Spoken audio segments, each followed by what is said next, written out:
guys, welcome back to my channel. This is Megan Teacher Pule, and today let's talk about the math programs.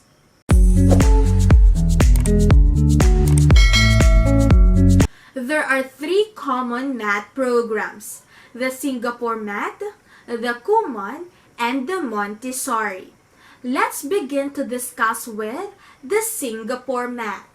The Singapore Math method is focused on mastery, which is achieved through intentional sequencing of concepts. Singapore Math not only helps students to become successful problem solvers, it helps them gain a sense of confidence and resourcefulness because it insists on conceptual depth.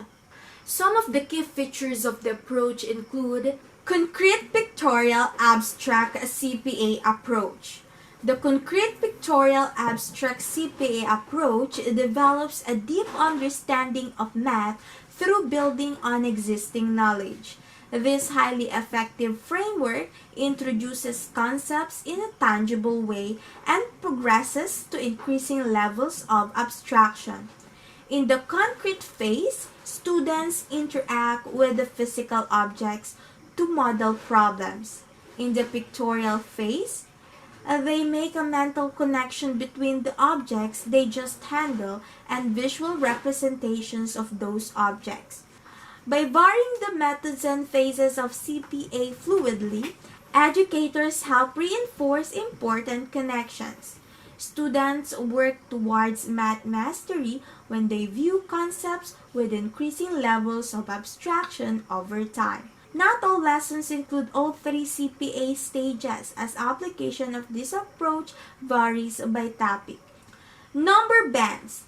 Number bands are a pictorial technique that show the part-whole relationship between numbers. Initially, the whole number is written in one circle, and the parts of the number are written in adjoining circles, connected by lines to the first circle. This method helps early elementary students work towards addition and subtraction, and illustrates strategies to solve expressions mentally. Using number bands fosters a solid number sense that serves students throughout their math education. Bar models are a versatile and transferable tool that students can use to visualize a range of math concepts, such as fractions, ratios, percentages, and more. Drawing bar models for word problems allows students to determine the knowns and unknowns in a given situation.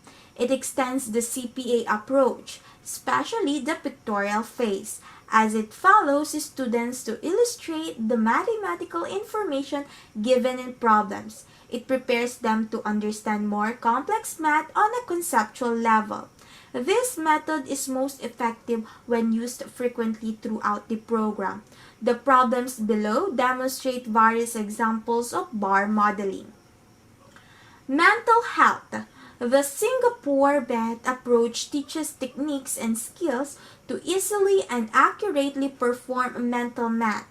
These strategies help students develop number sense and flexibility in thinking about numbers. Many mental math strategies involve factoring numbers into parts, then performing operations on them in a different order from the original expression. The thought processes involved in mental math are often illustrated by number bands. Some mental math strategies are taught as early as grade 1. As students progress, they learn to apply new mental math strategies to specific types of problems and adopt ones they already know. Students are encouraged to develop their own strategies and use their discernment in deciding when and where to use them. Kumon is the world's largest after-school math and reading program. Kumon students progress independently through a carefully crafted worksheet-based math and reading curriculum. Regardless of their age, students move at their own pace, which means many children end up studying far beyond their school grade level.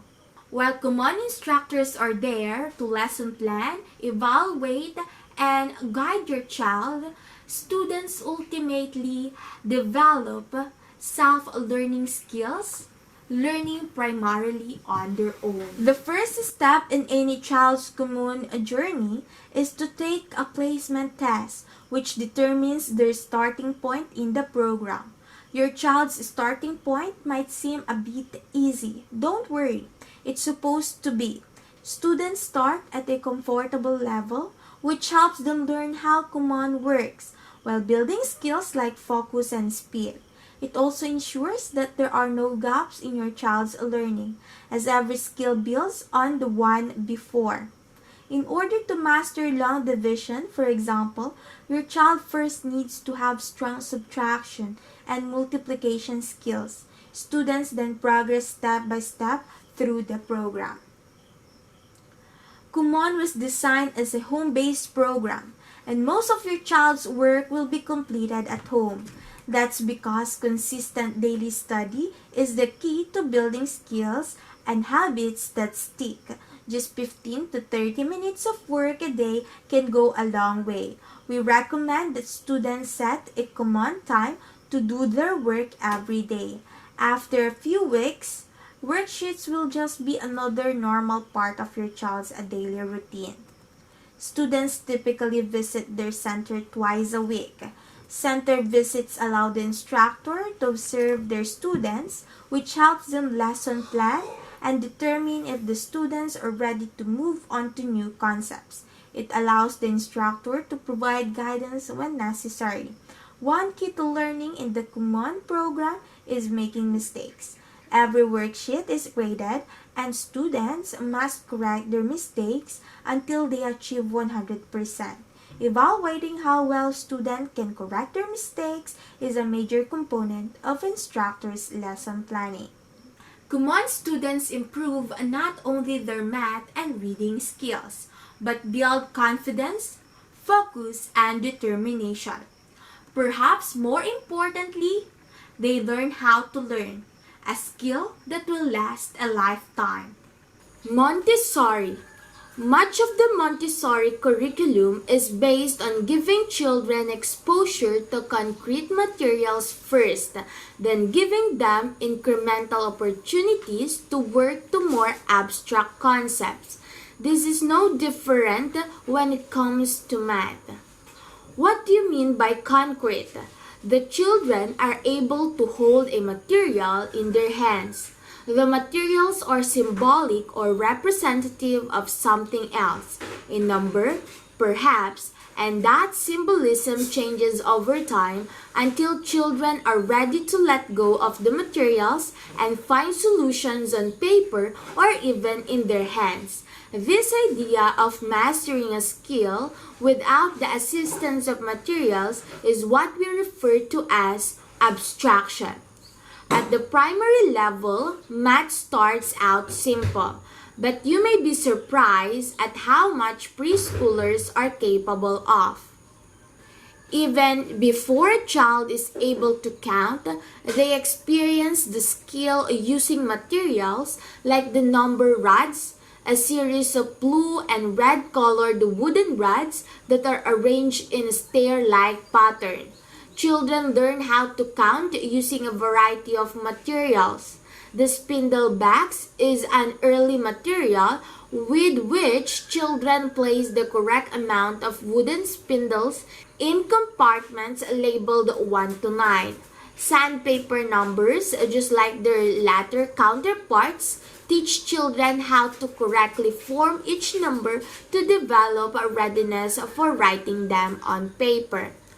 Montessori recognizes the importance of memorizing basic facts. While when we were young, we may have used flashcards to drill these facts into our heads. The Montessori approach begins by showing children why we manipulate numbers in different ways. Young children appreciate the repetitive nature of the materials, which gives them plenty of opportunities to practice and memorize these facts. The addition and subtraction strip boards show a child visually what is happening when we add numbers. The same goes for the multiplication and division bead boards, which use small beads placed in die votes on a wooden board to create an array. Thank you for listening. For more related videos about this topic, don't forget to subscribe to my channel. Bye!